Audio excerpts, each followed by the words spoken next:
You're never going to be great if you don't look for the 5%. And I tell everybody that no matter what your job is that you can go to work every day and separate yourself from anybody else. I think that you can pick up from talking to me that I'm not on a different level, okay? These are pretty simple, basic tools. And so nobody out there is listening to, he's just so much smarter than me, so I'm not going to become worth $5 billion. I think you can see that I'm no smarter than anybody else in this room. I just use certain little basic tools to be successful every day. But you've got to know your God-given gifts, and everybody has it. Everybody in this room has it right here. So do what you know was your God-given gift and find a way to use that as your path. Let's go back to 10 years old. I walked around with my business, my briefcase. There was no business in it, but I wanted to be a business guy, but you really didn't know what it was. By junior high, I was buying candy and reselling it at school. By high school, I was already trading on the stock market. I always wanted to make money. I always had money, even when I was a kid, because I always worked whatever job I could find, whether it was mowing somebody's yard or washing cars or selling lemonade to the construction workers. It was just always about making money. Even today, somebody said, why are you so successful? Because I sell. And even when you go out and you raise billions of dollars in debt and you're meeting with debt holders, you're still selling yourself. That's what it's all about. You're not just selling the deal. When I was public for 18 years, okay, and you're selling equity, and you are selling yourself, and you know your numbers, you know your business, and you make yourself that you know more than everybody else, even if you don't.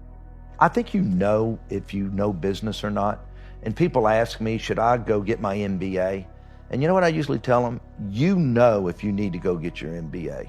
If you don't have it inside of you and you understand economics and finance and operations of business, then you need to go get it. I knew that I didn't need it. It was just a God-given gift. But also remember, I didn't get a lot of those other gifts. Don't ask me to play that guitar. Don't ask me to sing you a song. And don't ask me to draw you anything.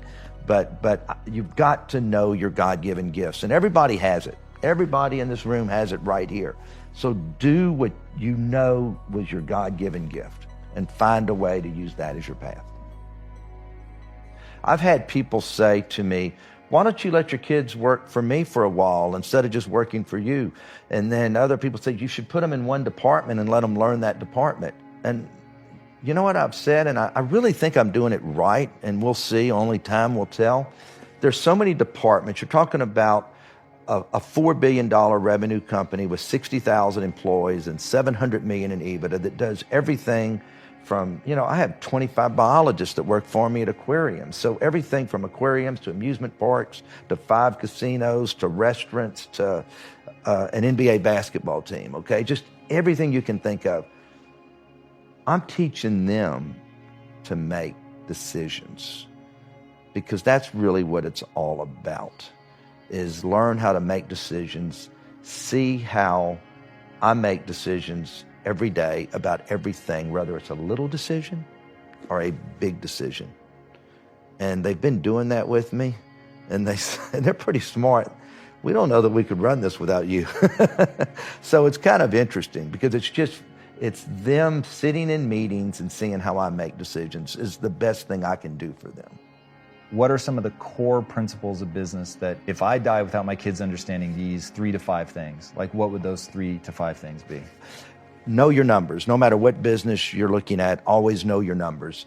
Number 2, realize that we're not successful if that consumer does not come to us, whether they're eating in your restaurants, whether they're playing in your casino, and whether if you don't have a good product on that basketball court, the fans are not going to come and buy those tickets, the sponsors aren't going to come, and therefore you're not going to have the money to pay for those good players next year. You're not going to be able to pay $40 million a year. You've got to always remember, we're only as good as us taking care of that consumer.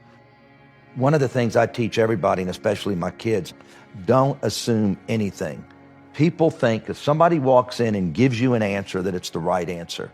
And even when I tell somebody to do something, I don't assume they went and did it. I'll ask them a week later, did you do that I asked you to do? Because that was really important to me. Oh my gosh, I didn't do that. And I think that's the biggest mistake people make, is don't assume that everything's running right. Don't assume anything. I operate by the 95-5 rule. 95% of everything we do in business, if we're doing anything, is right. So look for the 5%. Okay, well, let me just say this. Okay, I walked into this studio, okay, and I've done a lot of interviews, and as soon as I walk in, your people greet you. They introduce, this. You come up here. Here's some snacks. There's even a camera light. So if they're doing your makeup up there, it's a perfect lighting. I could tell this guy has his act together. This guy, I'm having a hard time finding his 5% because they're doing everything right. And I'm not just saying that, but everything I'm saying is true. That you have somebody meet us outside. We're not walking around lost. I judged you and your operation the second I walked in. And it's no different if I'm pulling up to a retail store or a hotel or a restaurant or whatever, and before I get to the front door, I'm pulling up in that parking lot. Is the parking lot in pretty good shape? Are there weeds out there? The front door's got a bunch of smudges on it.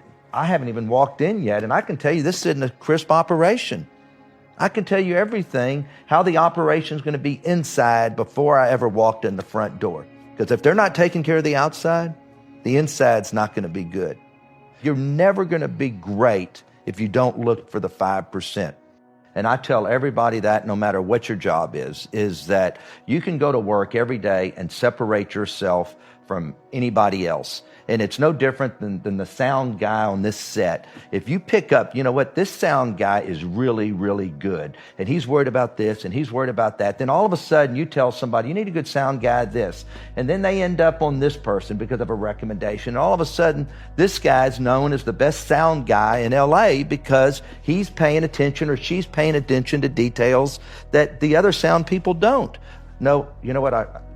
I hear an ambulance out there. Let's cut it. Just the little bitty things. And I just think that it's easy to separate yourself from anybody else, no matter what your position is. If you go to work for a company and you don't go up the corporate ladder, it's your fault. It's nobody else's. You're either with the wrong company where there's no upward mobility, or you should separate yourself. Because I know one thing, if you work for me, I'm paying attention. Nothing goes unnoticed, okay? And I tell people that all the time. If you want to separate yourself, it's easy to do because somebody above you is going to notice it. Your peers are going to notice it. It is easy to separate yourself from anybody else. I think that you can pick up from talking to me that I'm not on a different level, okay? These are pretty simple, basic tools. And so nobody out there is listening to him and saying, God darn, he's just using words and he's just so much smarter than me, so I'm not going to become worth $5 billion. He's just naturally smarter than me. I think you can see that I'm no smarter than anybody else in this room. I just use certain little basic tools to be successful every day. Take the word no out of your vocabulary. Worry about your customer. No spare customers. Use the 95-5 rule. Separate yourself from everybody else. Be the bull at whatever you do. Know what you're good at, know what you're not good at.